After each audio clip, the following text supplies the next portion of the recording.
Okay, welcome, ladies and gentlemen. I think most people already joined the web seminar, so we can start.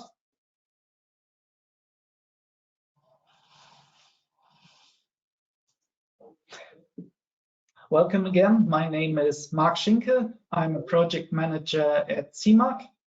On behalf of CIMAC, I'd like to welcome all of you to our second Tech Talk special for this year. Today's topic is going to be digitalization, system integration, electrification, and controls. Today we are going to hear three presentations from Mr. Machahammer, from Mr. Bolitis, from Mr. Harada, and our moderator today is going to be Mr. Koppel. I want to thank all of our speakers and Mr. Koppel for their time, and I'm looking forward to the interesting presentations we are going to hear today. Before we can start, some hints from my side. With the Tech Talk specials, CIMAC, one moment please. With the Tech Talk special, CIMAC would like to offer a platform for exchange. The presentations are an information offer of the respective author and or their companies, and thus do not necessarily reflect CIMAC's opinion. The second hint is that this session will be recorded. Please be aware of that. We will later on put the video on our homepage as well as the slides from our speakers today. During the call, we are all going to be muted, and our moderator will be able to see the questions you can post in the chat, and he will later on ask the questions to the speakers. And now, without further ado, I'll hand over the microphone to today's moderator, Mr. Koppel. Thank you, Mark, and a very warm welcome to all of you who are attending this webinar today, and of course to our speakers of today. This is the second session of our CIMAC Tech Talk special.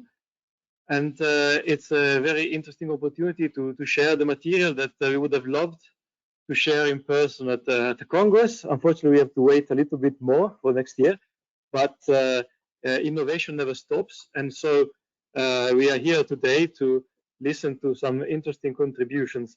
Today, the focus is on digitalization, system integrations, electrifications, and hybrid systems. As you all know, we have all our own task, and main focus is to decarbonize our industry. This is a task that has no silver bullet.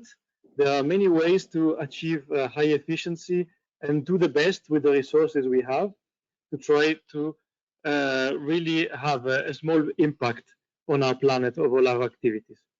And so the presentations today offer an insight into these ways of rethinking the traditional way of propelling a ship and how to make it more efficient. So without taking more of your time from these interesting presentations, I would like to introduce Mr. Josef Machahammer from AVL List that will present his contribution titled Fuel Cells for Future Marine Propulsion Systems. So, Mr. Machahammer, the floor is yours. Thank you. Hello, and thanks a lot for the kind introduction. I feel I need to get the moderator rights again.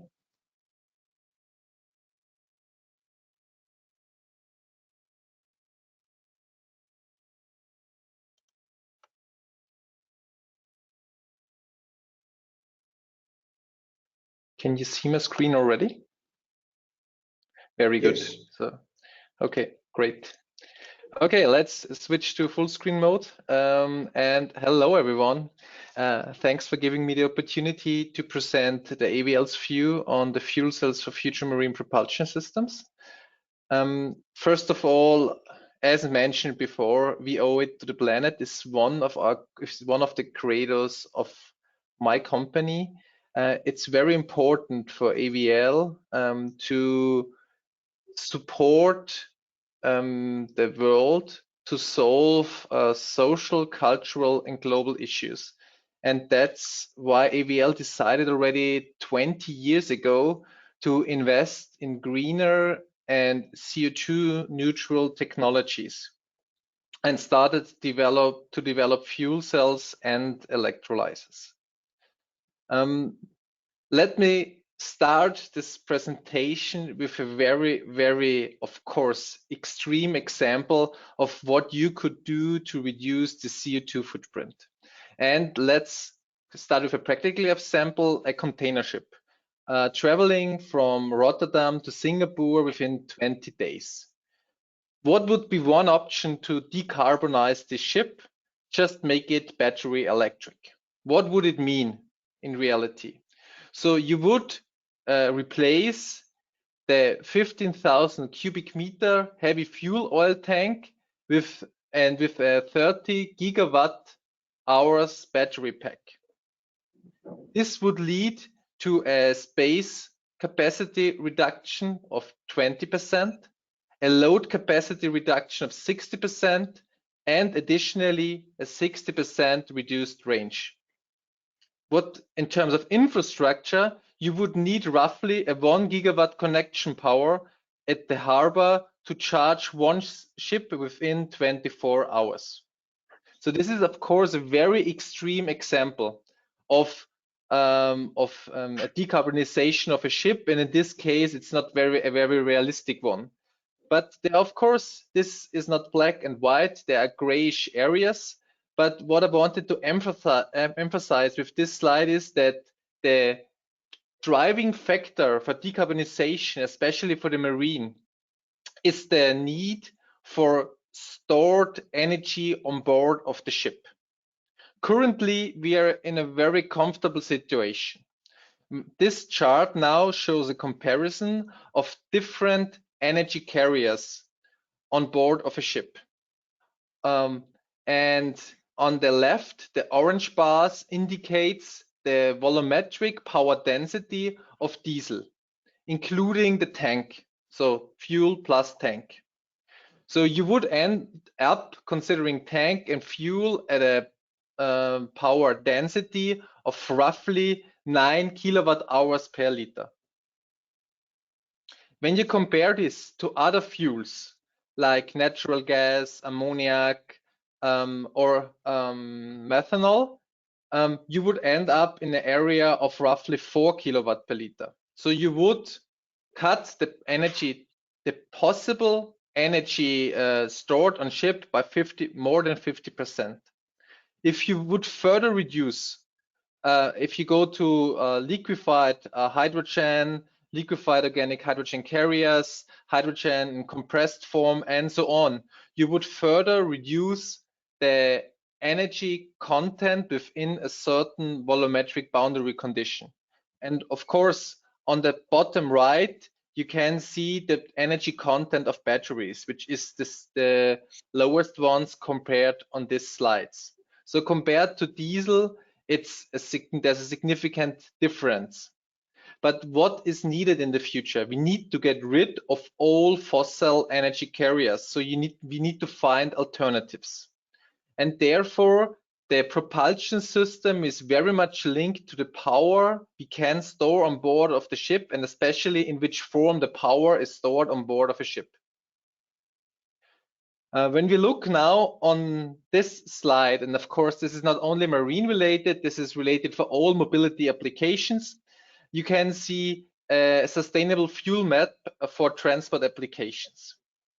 And you can see on the horizontal axis the operation time, and on the vertical axis the needed propulsion power. And of course, shipping is in terms of operation time and in terms of average power on the top right of this graphic. But especially for the very big ships, you will need an alternative energy carrier. So hydrogen will most probably not be sufficient, even though it's stated for a lot. It's significant for a lot of applications. And Of course, there's always a trade-off. So you want to use the most efficient solution, but on the other side, you want to find a solution which fits for your application and which fulfills the boundary applications of your solution. And if you decided on an energy carrier to fulfill your needs, you want to use this energy as efficient as possible. And of course, fuel cells offer a great potential to further increase the efficiency of a system and to reduce the emissions of such an application. On this slide, I've illustrated 4 different fuel cell type technologies, which might be very relevant for the marine industry. It is the Pam Fuel Cell technology, the high temperature Pam Fuel Cell technology, both operated on hydrogen. It's the direct methanol fuel cell technology operated on methanol, and it's the solid oxide fuel cell technology. So, and both, all of them have pros and cons, and I want to show a little bit what are the biggest advantages and disadvantages of these technologies. For the PEM fuel cell technology, it has very high efficiency, high power density, quick startup, and load following functions. But what is the problem with the PEM fuel cell? It's the very clean hydrogen which is needed for this application. So if you can manage to store enough energy on board of the ship and you can store it in the form of hydrogen, you need to have very clean hydrogen to operate the PEM fuel cell. And if you want to use ammoniac, for example, you need to clean the ammoniac and convert it to hydrogen to use it in the PEM fuel cell. For the high temperature PEM fuel cell, the big advantage is you can use it for combined heat and power or combined cold heat and power systems. It is much more capable to handle impurities of hydrogen, but it's larger than a PEM fuel cell and it has significant challenges with durability. For the direct methanol fuel cell, the greatest advantage is that you can directly use methanol. But on the other side, it has very low efficiency and additionally very low power density. And last but not least on the slide, you can see the solid oxide fuel cell, which offers great efficiency. It is suitable for combined heat and power and combined heat and cold heat and power usage, but it has very low power density and slow start up and response time. And another big advantage is that this technology is very fuel flexible. So you can use all carbonated fuels as long as they are clean enough. So in our study, we are focusing because of this general overview and this general pros and cons on 2 technology types. It's the PEM fuel cell and it's the solid oxide high temperature fuel cell. Another example why we are focusing on the PEM fuel cell, and now I want to show you a comparison with an internal combustion engine, is the very high efficiency compared to a state-of-the-art ICE system. So on this slide, you see a schematic of a fuel cell propulsion system compared with the diesel engine propulsion system. And what you can clearly see is that especially in the low load area, a fuel cell has the highest efficiency. So you can go up to an efficiency of 30% for the fuel cell 60% for the fuel cell propulsion. When you increase the power of a PEM fuel cell system, at one point you're decreasing the efficiency and you might even drop below the efficiency of an internal combustion engine, which brings us to the conclusion that power density is the key. The more power you can fit on board of a ship, the higher you will the efficiency will get in terms of fuel cell propulsion power for the PEM fuel cell. So when we look into the future, and this is the current comparison of a volumetric similar diesel genset with a fuel cell genset, when we look into the future and we assume that the fuel cell, PEM fuel cell propulsion power density is increased, fuel cells might outperform the combustion engine in all operational areas.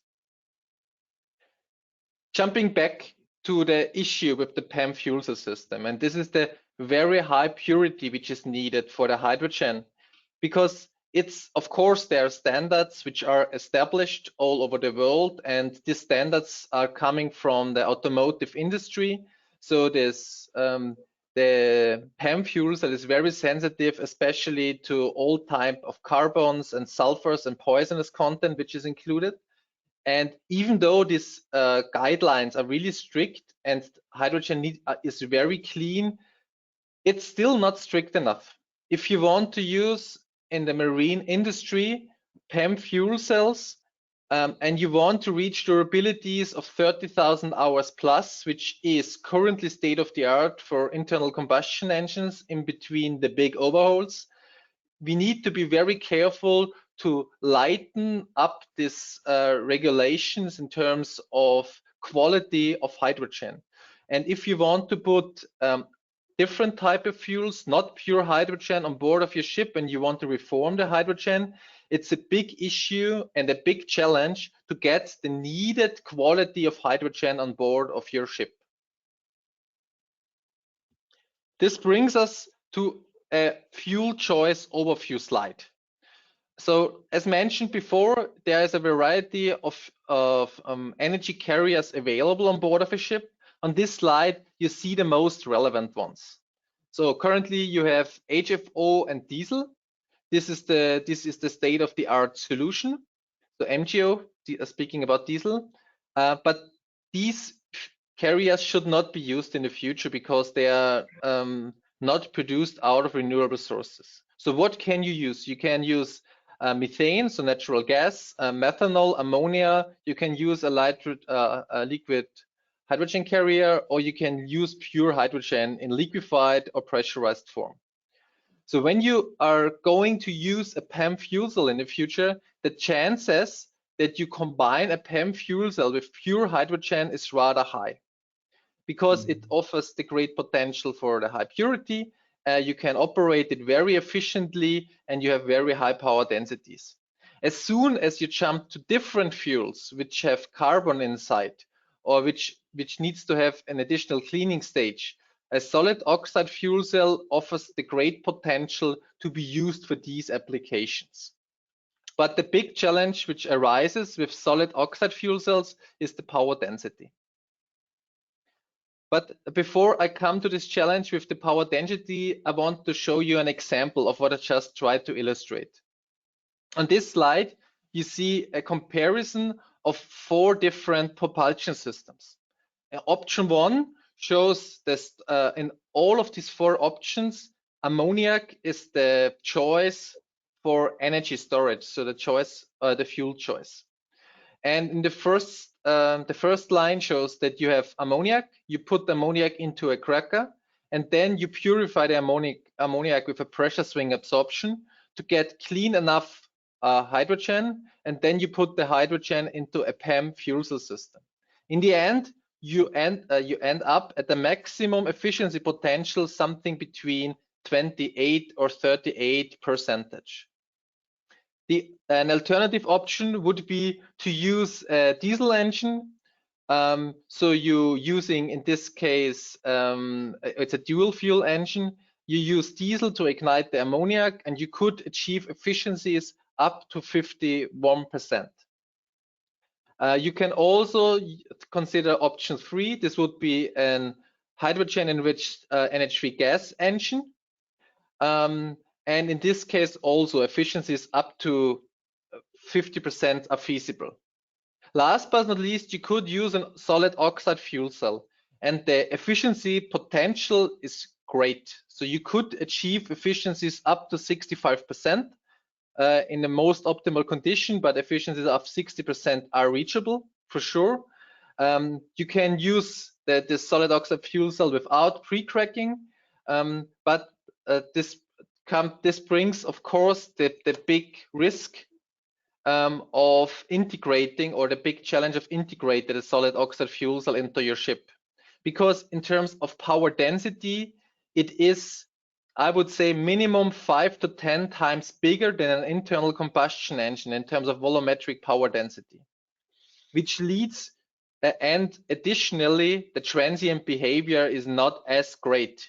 This means it takes a long time to ramp up to full load, and additionally, you need a lot of space to integrate it. In our paper, we will investigate different applications, and we will focus, as mentioned before, on the PEM fuel cell and the solid oxide fuel cell as replacement and or combination with the ICE technology, because as often mentioned before, very challenging integration issues of the solid oxide fuel cell and the power density issues. So we will evaluate a trade-off between energy demand, power demand, different load profiles, the available space for certain applications. We will investigate the total cost of ownership, but additionally, the fuel availability is a very important topic as well. So we will evaluate the trade-offs, but in general, you can say if you have high power demand and high energy demand, an internal combustion engine and e-fuels with solid oxide fuel cells for auxiliary power generation are favored. If you have low power and energy demand, a hydrogen and PEM fuel cell or e-fuels in combination with an SOFC can be preferred. And of course, every application, it's not black and white. As mentioned in the beginning, trade-offs needs to be investigated. So to summarize, the teaser for our paper is we will screen the feasibility of marine fuels and different propulsion technologies. The focus will be put on the PEM fuel cell and the SOFC as replacement or as combination with the internal combustion engine technology. And we will carry out a TCO evaluation of different applications and propulsion system utilizing fuel cell technology. Thanks you for your attention. Any questions or how to proceed now with questions or later? So thank you, Mr. Mahahammer, for this very interesting presentation. So now the floor is open. It was already open before. I invite all attendees to present their question through the dashboard on the screen. So far we have none, but maybe while we wait for the participants to provide some questions, I would like to ask a few. The first one has also a bit of a personal hint. So I am 45 and my work is developing fuel injection systems. And so do I get to my retirement safely, or will the combustion engine disappear because we're going to get this big reduction in power density that you see is the main challenge for solid oxide fuel cells to prevail over combustion engine? So my feeling, personal opinion is that for these deep sea vessels and like transatlantic transport and so on, and where you need to store a lot of energy, there's currently no alternative. And an ICE running with e-fuels and carbon neutral fuels offers a great potential to get the main propulsion power from going from A to B, from one continent to the other. And I feel this solution will stay with us for a very long time. If you are considering smaller engines, so for inland waterways or for coastal operation, I feel that there is a very good chance that these solutions will be replaced with fuel cells because they are more efficient and much cleaner in terms of emissions. Thank you very much. And while we wait for other questions, another one I remember from some time ago during my PhD, I was working on fuel cells, and one of the issues is the load cycles. So the starting and stopping, you kind of degrade a bit your membrane that allows the exchange of the protons and electrons across the fuel cell. So do you see also a challenge here in terms of a small vessel will have many starts and stops compared to an ocean going that will stay for longer time? So how do you see this issue currently? Okay. This is a very good question, but the issue is more related to the solid oxide high temperature fuel cell. For the PEM fuel cell, I don't see a big issue at all. So these PEM fuel cells can be operated really transiently and can be started up really quickly. So in terms of in marine perspective, they are very similar to a combustion engine. So if you talk about a PEM fuel cell, I don't see any issues. So a PEM fuel cell operated on hydrogen is nearly as transient as a combustion engine, and you can start and stop it how often you want to start and stop it.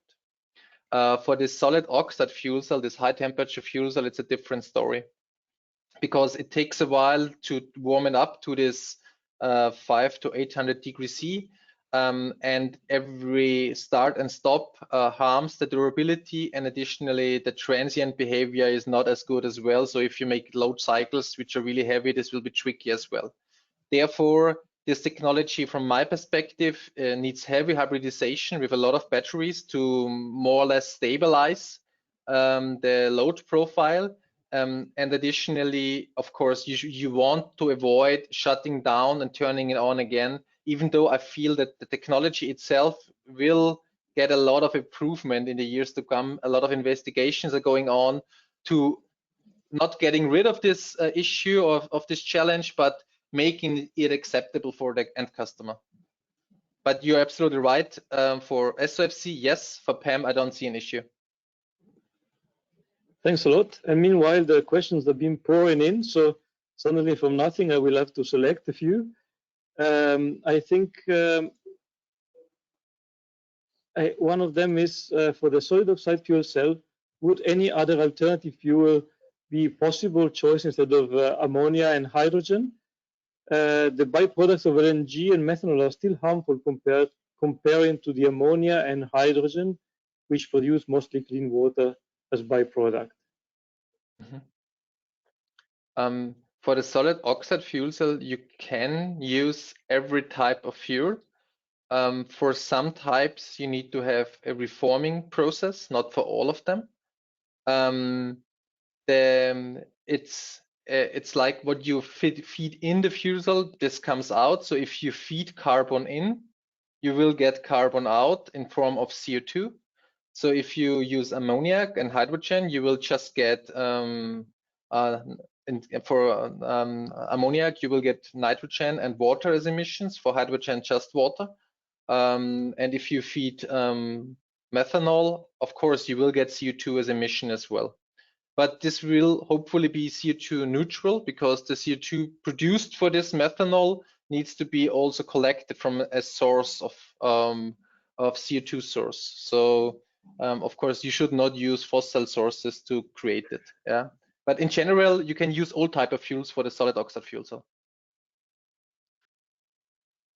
Thank you. If I understood the question correctly, at least. Hopefully. Yeah. So I have got time for, I need a couple of short answers because they're interesting questions, but then we need to go to the next speaker. So one of them is a short indication of a CapEx cost-wise comparison for PEM fuel cell versus solid oxide versus combustion engine of the same power output. Now this is currently ICE is cheaper than PEM, cheaper than a solid oxide fuel cell. This will change in the years to come. I assume that all of these three fuel cells will end up in a all of these three propulsion systems will end up in a very similar range in terms of the cost for propulsion power. And in the end, it will be just a matter of the fuel and the cost for the fuel. For this high power systems applications, the fuel cost itself is the driving factor. And if you have a more efficient system, you will use the more efficient one. So I feel in the future, so if you consider green fuels as the source for the future, you want to use fuel cells wherever possible if you can integrate them into your system, because they will be more efficient. And they are also cheaper in the end. Thank you very much. There are many more questions regarding safety of fuel cells and possible emissions coming out of it if you're using ammonia as a fuel, but unfortunately we have gone a bit long with time, so I invite maybe the speakers to, the participants to contact Mr. Mahahama to get more insight into his interesting paper and presentation. So thank you, Mr. Mahahama. Now it is time to pass the microphone and the floor to Mr. Elias Boletis from Wärtsilä. His presentation will be about improving vessel efficiency, integration of energy-saving technologies on merchant vessels. Mr. Boletis, the floor is yours. Thank you very much. Can you please reconfirm if you see my screen? Visible. Is it visible? Yes. Okay. Give me a second, and then I can start my presentation. First of all, many thanks for the invitation, and thanks also to CIMAC for organizing the propulsion segment in the organization. CIMAC started as the International Council on Combustion Engines, as it is indicated also at the official papers of CIMAC. However, the need for integration and the need of addressing the total vessel became clear through the years, and for this there is a part of the CIMAC organization which gives emphasis on the propulsion and the need for integration. So my paper has as title Improving Vessel Efficiency, Integration of Energy-Saving Technologies on Merchant Vessels. I need to say the advancement in technologies in the last years was so fast that I needed already to review a couple of times what I could present. And of course, for 2023 is also 1 year to go, and the things could be further changing. Technologies are in advancement, and we would like to show you at the end the most recent stage of our development. It has been mentioned by all gentlemen around the fact that we are working on the decarbonization. Actually, for some reasons, I have lost my screen, but I managed to find it back. The IMO has set quite tough targets with significant reduction through the years. At the end, it is a challenge to all of us to be able to reach these levels. And in principle, this is what we do. We are participating, we are contributing in the decarbonization of the industry by doing not only the work on the engines, but also considering a more integrating view and taking into account what the propulsion line can also offer. I would like to say that we have recognized in this path to decarbonization that working together with partners is a very important subject. And for this reason, we are cooperating with many parties. We have quite a few EU-based projects, but also partnerships with companies. Here you see an example on this slide where we are evaluating an LNG carrier together with ABS and CSSC. CSSC is helping us from the point of view that the work of the shipyard is essential into this development. And we have as target to be able to continue operations and be able also to reach the targets of -40%, -70% as we go through. If this would not happen, the current fleet at least would be in problem, and several vessels around would face the case of non-compliance. An important issue that I would like to bring forward is that there is a discussion. We talk about vessel energy efficiency. It is important, energy saving technology, yes, but is it important for the initial period, to the time that the new fuels become available, or it will be useful also later on? And the conclusion that we deal is that currently, in the period from 2022 to 2030, I put a question mark on that date. The low zero carbon fuels are still not widely available. It's not only that the engines can run with the new fuels, but the availability of the fuels around the globe at the harbors is an important issue. During that phase, you have a few alternatives. You can reduce the speed of the vessel, but then operations start becoming problematic, and especially quite a few charterers would not accept those terms.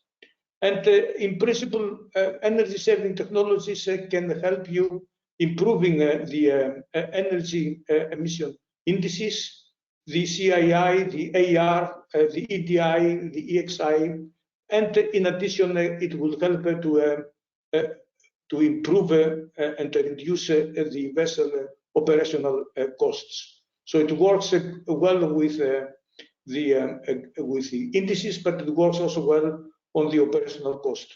Still, when the fuel will become, the new fuels will become available, still we believe that the energy-saving technologies would be required, because at the end of the day, the price of the new fuels will be significantly high, and then the OPEX would become very much critical. But you need also to take into account the power density, and I have a slide where actually I'm expressing on a schematic point of view what AVL presented very correctly and scientifically in the first paper. The power density differs between the fuels, and it creates integration issues at the vessel level. And here you see comparison between LNG, ammonia, hydrogen. I don't include the conventional fuels, but it gives an indication that if you'd like to move the vessel from port A to port B, and you need to take into account the energy density of the new fuels, and then you have an issue how to integrate those tanks at the vessel. And of course, there might be cases that a few owners might be even willing to have a variety of fuels on board of the vessel, which will make the issue even more dramatic. What I would like to mention is that on the energy-saving technologies, I would limit my presentation of today on what we call category A, B, category A and B. The paper of AVL covered quite well the electrification part and the combination of the ICE with fuel cells. I have at the right corner of this slide one scheme which is indicating a path to this direction, and I believe that this is covered quite well. I'll put a little bit more emphasis on covering the energy-saving technologies related to categories A and B. For this reason, we have created a quite wide selection of energy-saving technologies, and I'm starting at the left low end, the opti design, which is a procedure that we are designing the total vessel. the hull lines together with the propulsion system. We have developed energy-saving devices for the post-flow combination with the rudder. We have a new rudder development. We call it the gate rudder. I will show you a small video on it. The energoprofin, which is a small propeller blade following the large propeller, nozzles, new propellers, the energoflow. We have wind solutions, and going through the whole scheme related to controls, we go to the air lubrication. We will show you also one path on how you can integrate the air lubrication at the vessel level. What we try to do is to combine these technologies, bundle the technologies, and integrate them at vessel level. So we are integrating propeller-related technologies like a new propeller, energoprofin or energopack, together with air lubrication, together with wind assist propulsion, and we are creating packages. And here you see a few examples of vessels where we could be able to combine those technologies, and we can provide a total impact on the vessel efficiency, which is a double digit. And of course, you see a margin because the exact number depends on the application and the operational profile of the vessel. However, what I would like to bring forward is that integrating technology, you can reach quite significant improvements in energy efficiency, and the fuel burn can be reduced quite significantly. This is for both new build and for retrofit. The key part is the propeller system, where we are currently designing propellers for EDI and EXI to be able to fulfill the requirements for new build and for retrofit. And we are continuously doing it. And in principle, the target is efficiency without compromising on the noise, vibration levels, and without any impact on durability. The energopack is is an existing product. It is developed together with Becker Marine Systems. It has an interesting fuel consumption if you apply it as a single product of 6%. Is what you see on this picture. It is the bulb which is following the main propulsion, and it is integrated with the rudder. The energoflow at the other side is a pre-swirl strator. It impacts the flow entering into the propeller with a significant improvement, which can vary, of course, depending on the vessel type. So the impact on the efficiency can vary from container ships to tankers and to bulk carriers. And for this reason, we are tailoring it, we are proposing it according to the vessel type that we need to analyze. I show you the gate rudder. The gate rudder is this new concept where actually you don't have the rudder downstream of the propeller, but you have the two rudder blades encircling the propeller. I do have a film hoping that I would be able to show you. Yes, so the propeller is turning. You have different modes. You have economy mode. You have a rough sea mode where the propeller, the rudder blades are inclined accordingly. Steering mode, and you can have a circle mode which helps quite a lot. Improves the maneuverability of the vessel. For the first time, you can have a crash stop mode that you can make it by putting the two propellers as a kind of thrust reversing. And you have also a grabbing mode, which helps you approaching the harbor on a very, say, elegant way, reducing quite significantly the requirement for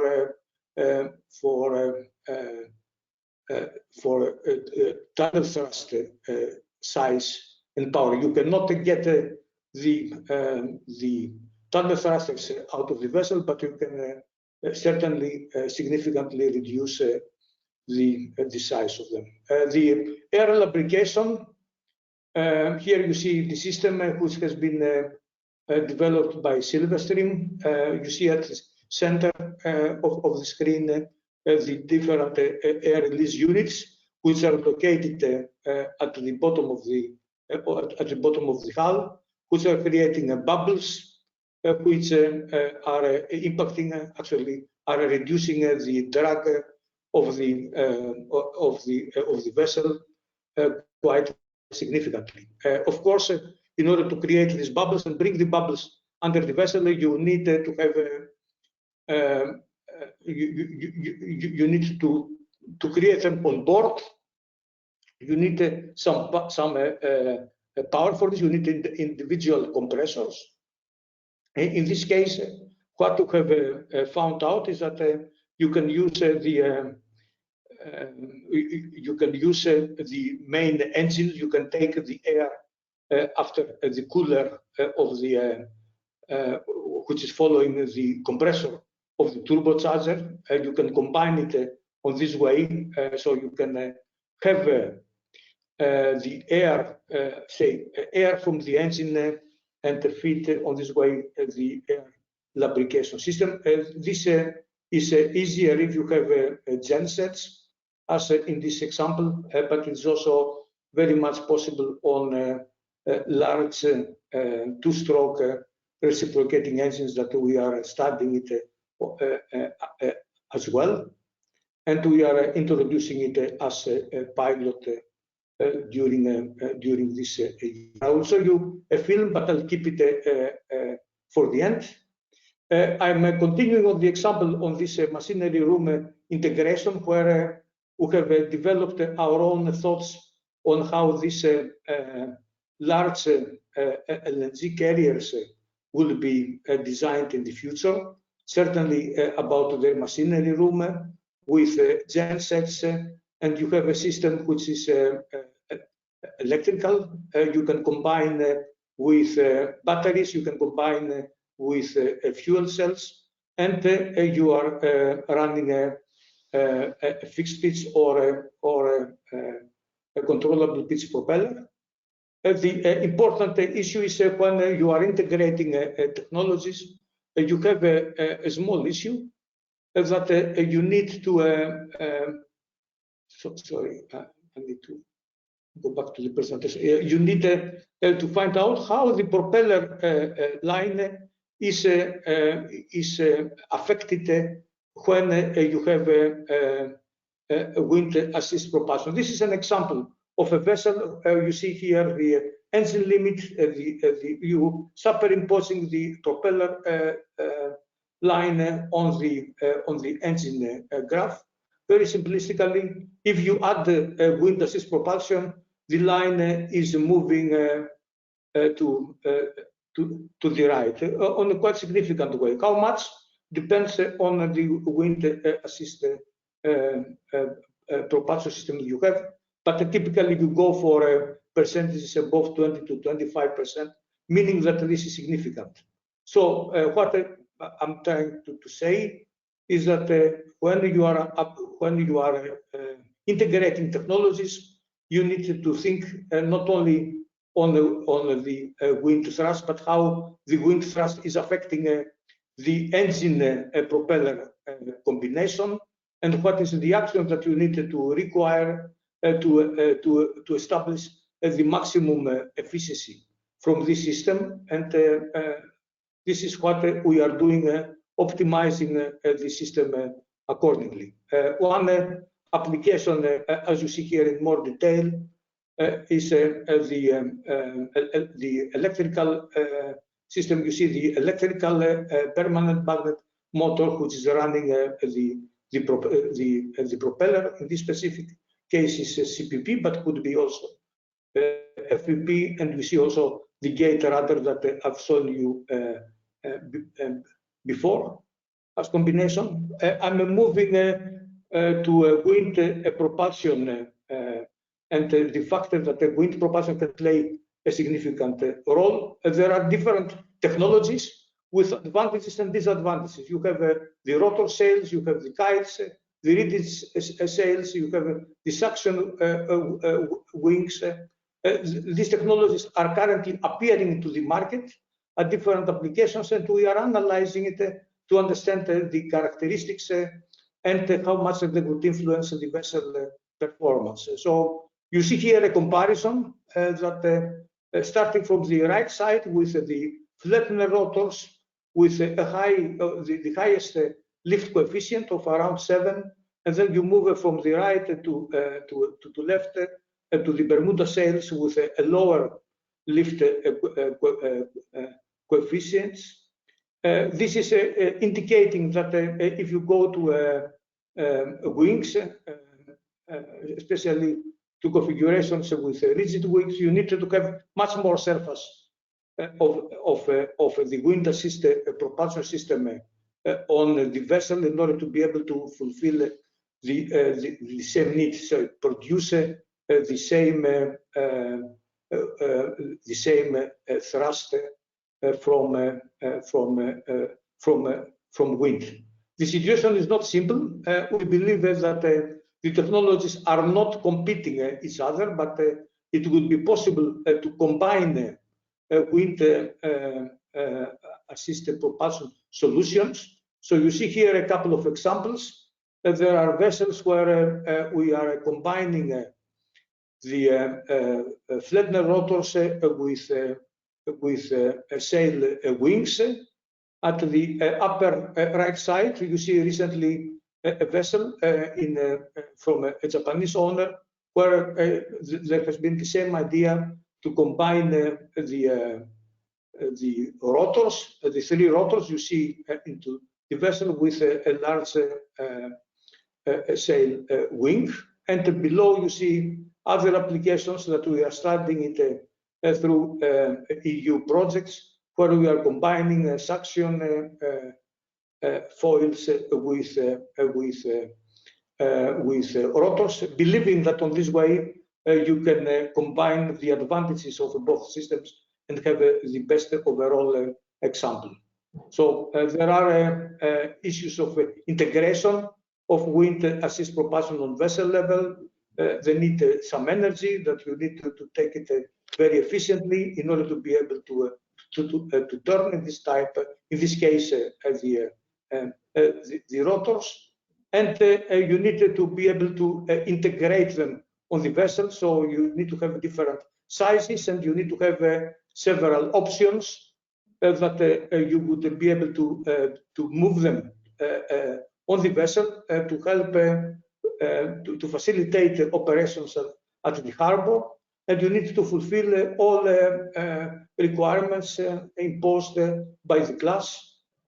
And all this requires quite significant work.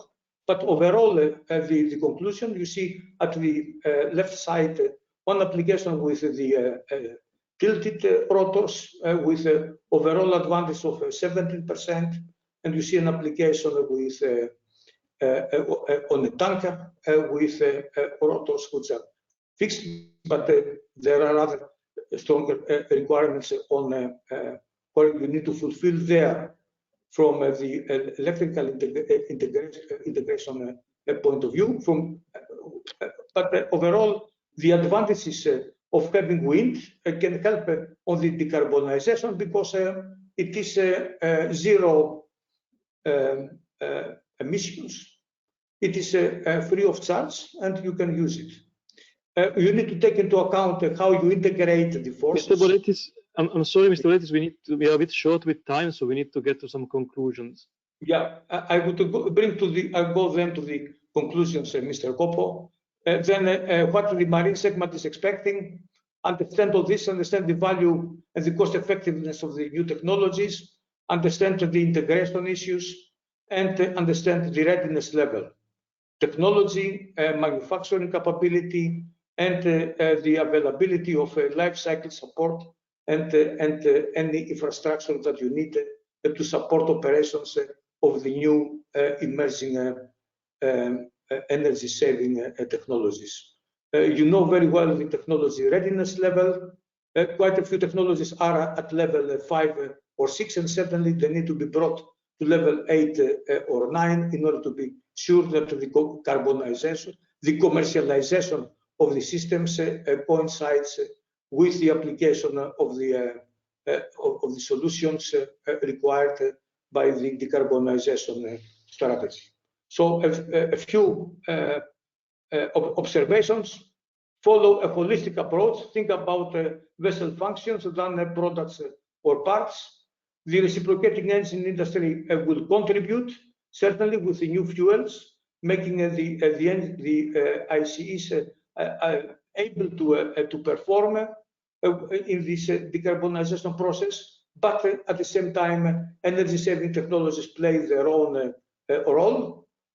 Before and after the introduction of the new fuels, you need to take care for the integration, both hydrodynamic, aerodynamic, vessel power management system controls and the navigation tools, and the evaluation of the readiness level for the new introductions is an essential issue that you need to take care of in order to have a successful introduction and help the application of the decarbonization activities. Many thanks and apologies for taking a little bit longer.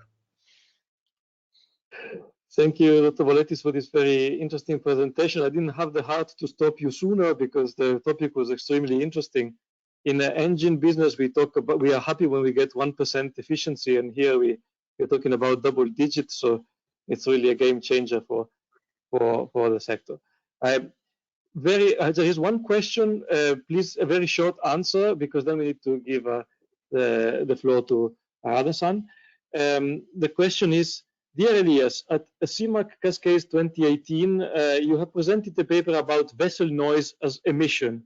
How is the progress since then? Will fuel cell reduce ocean noise emission compared to an ICE? Greetings, Mark Tranheller. Well, it's a good point indeed that we considered the issue of vessel noise. On the noise from fuel cells relative to ICE, Mr. Joseph might know much more. I need to say that we take into account the noise issue, so products like the gate rather help on reducing the noise because they are encircling the propeller and play a role into this. So I believe that the noise will certainly not be negatively affected. So it will not be increasing. The noise signals from the new vessels will be lower than those of the previous generations. Thanks a lot, Dr. Voletis. And now we have to switch to the last presentation of the day by Harada-san of IHI Power Systems. The title of his presentation is ZPELA, Electrification and Propulsion System Integration for Decarbonization. Harada-san, the floor is yours.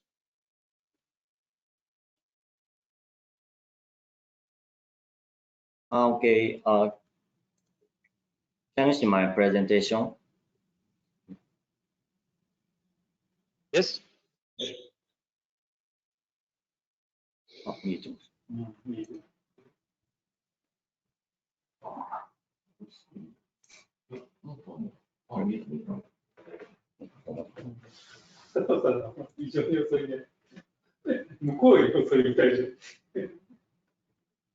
I'm Yota Harada from IHI Power Systems.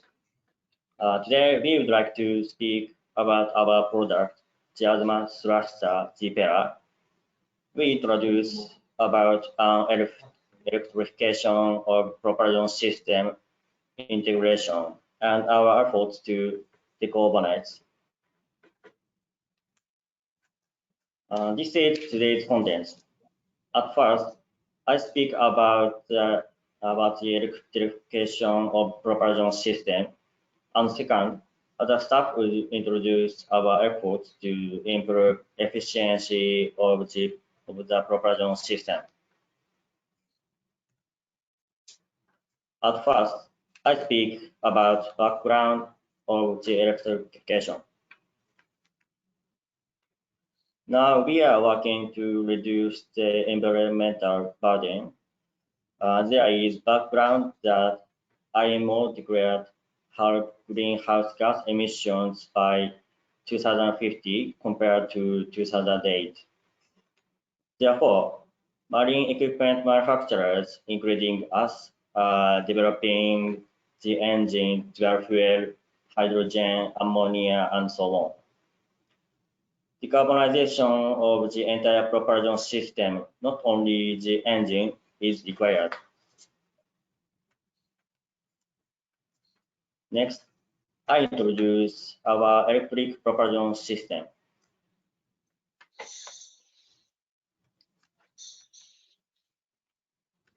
We have been working on environmental technologies for many years and developed the hybrid tugboat system.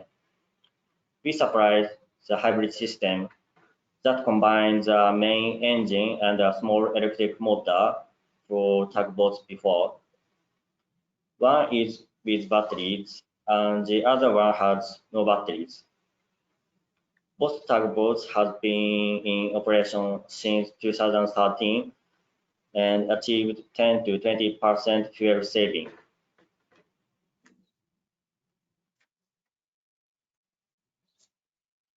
Next, I will introduce our new product, hybrid system with a drive motor.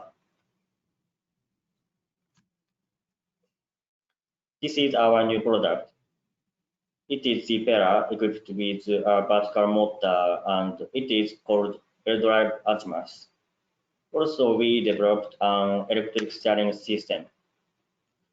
So we provide all electric drive Zipera. It is mounted an electric motor vertically on Zipera instead of the upper gearbox of the conventional engine drive. The electric motor is a PM motor. It is more efficient and smaller than induction motors, which have been the mainstream of electric motors in the past.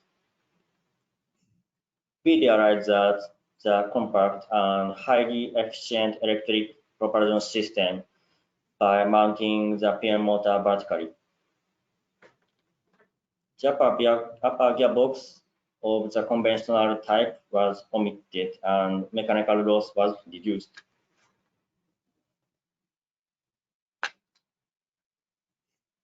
This is comparison between the L drive and the conventional engine drive. The electric L drive has no shaft and no piping. So it is unnecessary to work shaft centering and plumbing. It can be reduced man-hour cost. And there is no upper gearbox on Zipera. There is a full piping on Zipera. It is so simple equipment configuration.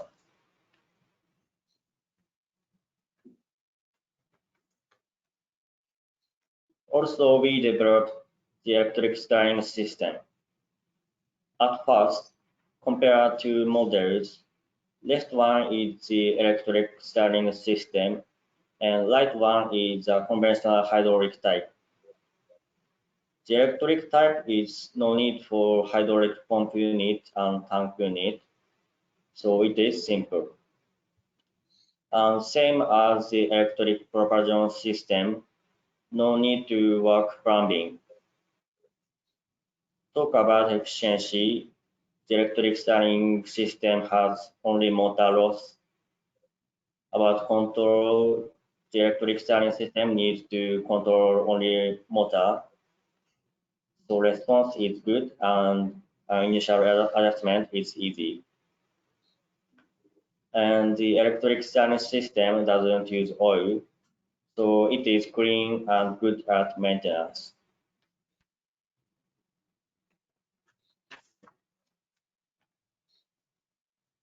We delivered our first air-dry G-Pera for Tokyo Kisen tugboat this year. It is a Japanese first tugboat equipped with large capacity storage batteries. We collaborated with E5 Bravo to supply the total electric system.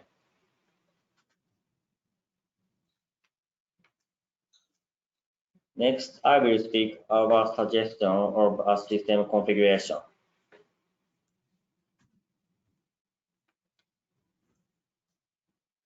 This is a hybrid system configuration diagram. Left one is the engine drive hybrid type hybrid system. The other side, right one is the electric motor drive hybrid system. The electric motor drive hybrid system has no main engines. Power is supplied from generators and batteries. Battery capacity and generator size are selected based on the ship's operating pattern.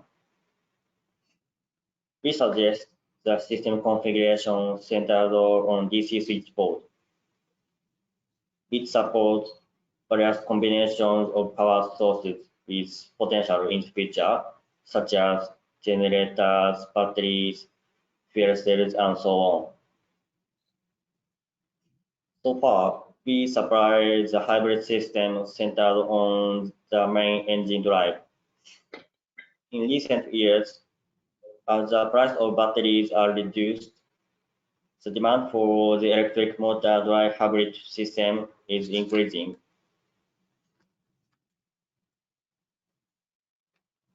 Next, I introduce operation pattern of hybrid system. Upper system diagram is the engine drive hybrid system, and lower one is the electric motor drive hybrid system.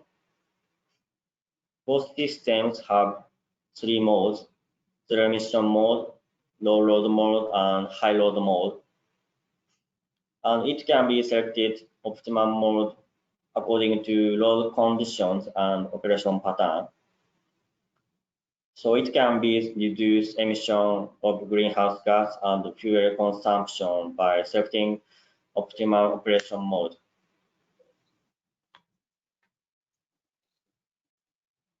The next suggestion is all battery powered electric drive tugboat.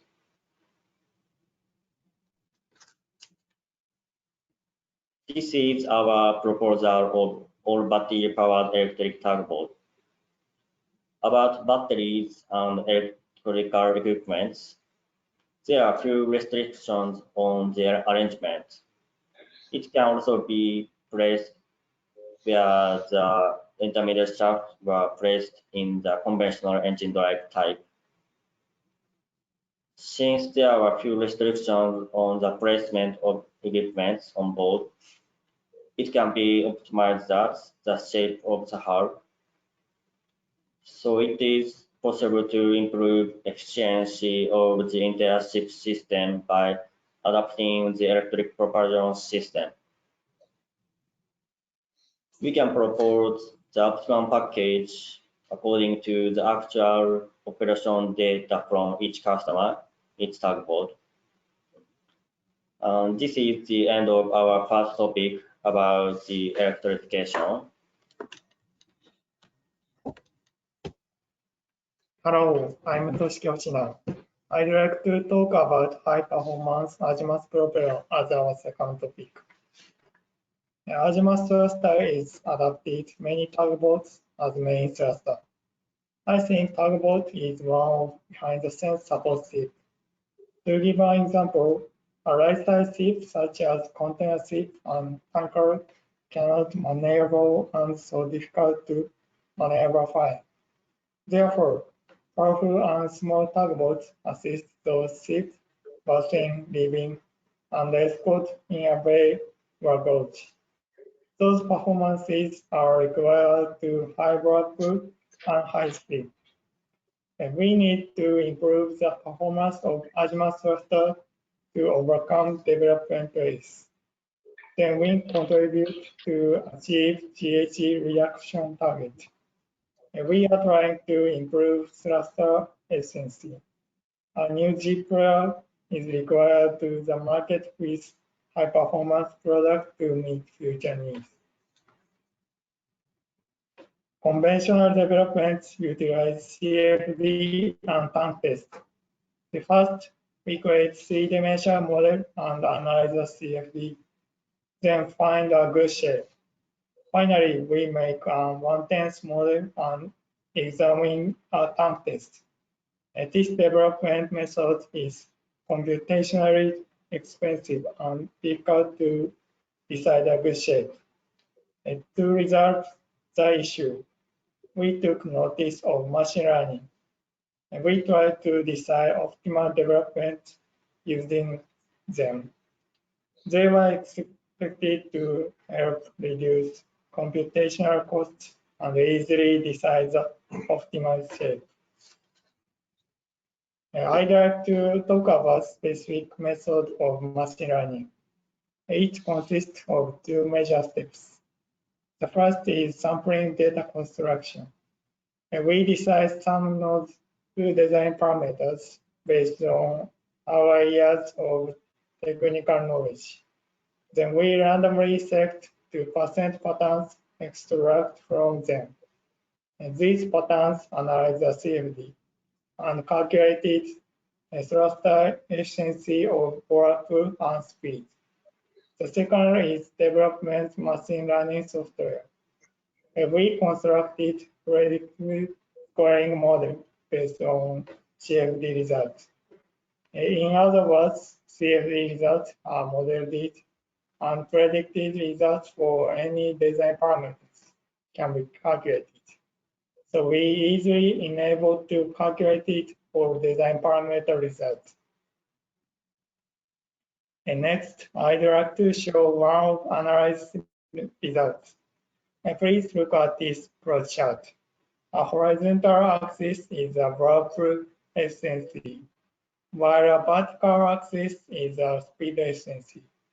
About 700 patterns were analyzed to obtain sample data.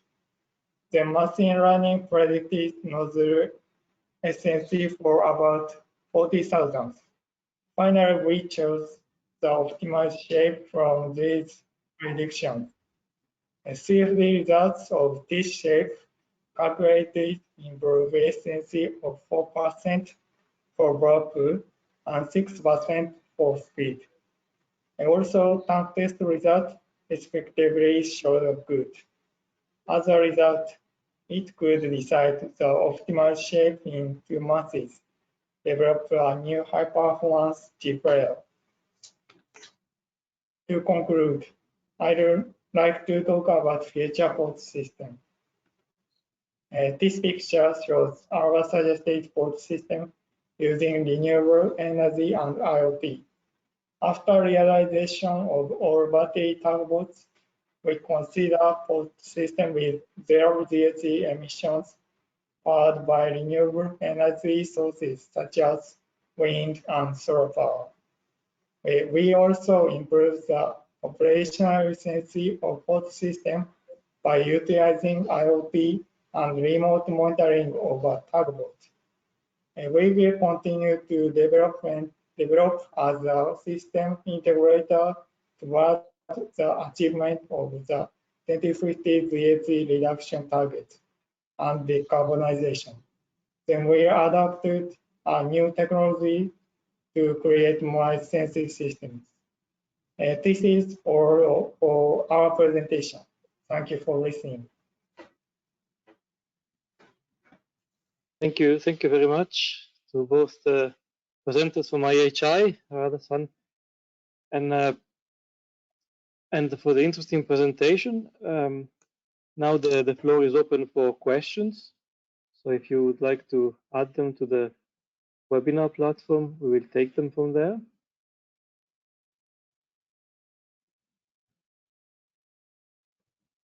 in the meantime, while people are writing, I would like to ask one question regarding the expected increase in efficiency that you have seen with this hybrid propulsion concept compared to the traditional,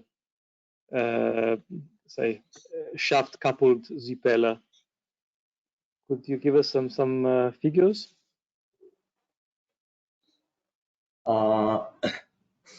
We think electric propulsion system is lower noise and lower vibration than conventional engine drive type. So tugboat is small ship, so crew room is near to engine room or thruster room. So the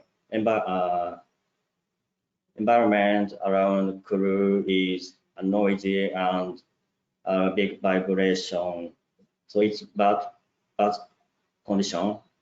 So by adapting electric propulsion system, a motor is lower noise and lower vibration than engine.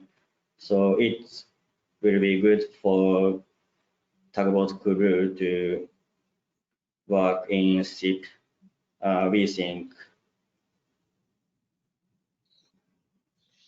Thank you very much. Any other questions from the participants?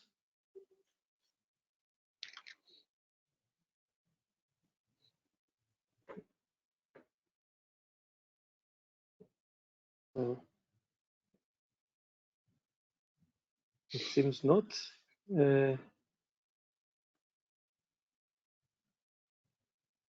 So if that is not the case, then I would like to thank very much all of the presenters today for the very interesting contributions to this session, and also for the many questions that came from the audience, which we appreciate very much, and we hope the participation will be even wider in the next sections as these tech talks are becoming more widely known. And so thanking you once again for this interesting afternoon or evening in Japan. I thank you once again, and I wish you a good rest of the day. And don't forget to tune in again in the next Tuesdays. Thank you. Thank you. Thank you. Goodbye. Okay, then some closing words from my side as well.